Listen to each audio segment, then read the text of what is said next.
Jadi di sini kita akan mengamati tumbuhan, yaitu yang pertama kangkung, kemudian ada juga cabai. Jadi kalau kita amati, tumbuhan kangkung ini memerlukan nutrisi atau makanan dan juga minuman agar bisa tumbuh dengan subur. Selanjutnya kita akan mengamati pohon kelengkeng. Pohon kelengkeng ini juga sama dengan tumbuh-tumbuhan lainnya, yaitu bisa bernafas, kemudian tumbuh berkembang, kemudian juga bisa berkembang biak dan juga peka terhadap rangsangan. Jadi ketika pohon ini disentuh, dia akan bergerak, tapi pergerakannya adalah pasif.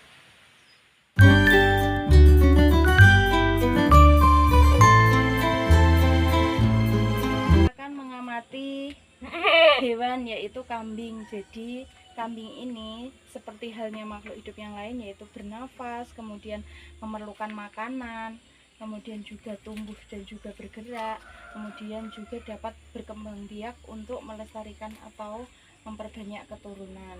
Jadi seperti ini, kambing juga memerlukan makanan. Selain itu kambing juga bernafas. Yang selanjutnya kita akan mengamati hewan ayam. Jadi hewan utamanya ayam ini memerlukan makanan dan juga minuman agar bisa tumbuh dan berkembang dengan baik.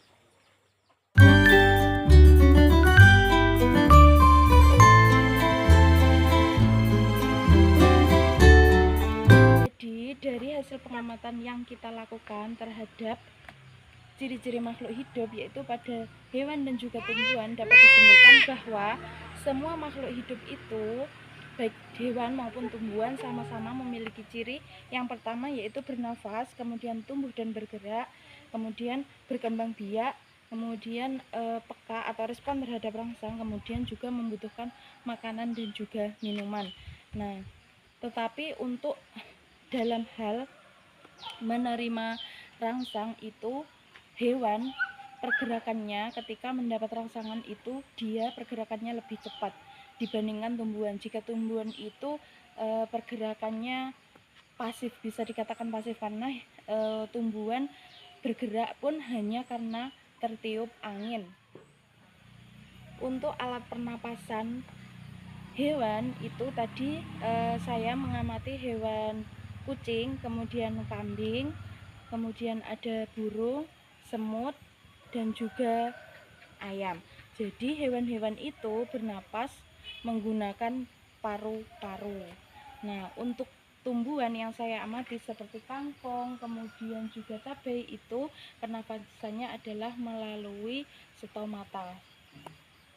Jadi walaupun hewan dan juga tumbuhan itu memiliki ciri-ciri yang sama, tetapi juga memiliki perbedaan. Misalnya dalam hal pernafasan, untuk hewan itu pernafasannya memiliki alat yang khusus, sedangkan tumbuhan ini pernafasannya yaitu tidak memiliki alat yang khusus. Kemudian dalam hal peka atau respon terhadap rangsang, untuk tumbuhan itu responnya adalah lambat, kemudian pasif dan juga terbatas, sedangkan hewan responnya adalah cepat dan juga aktif, tidak terbatas.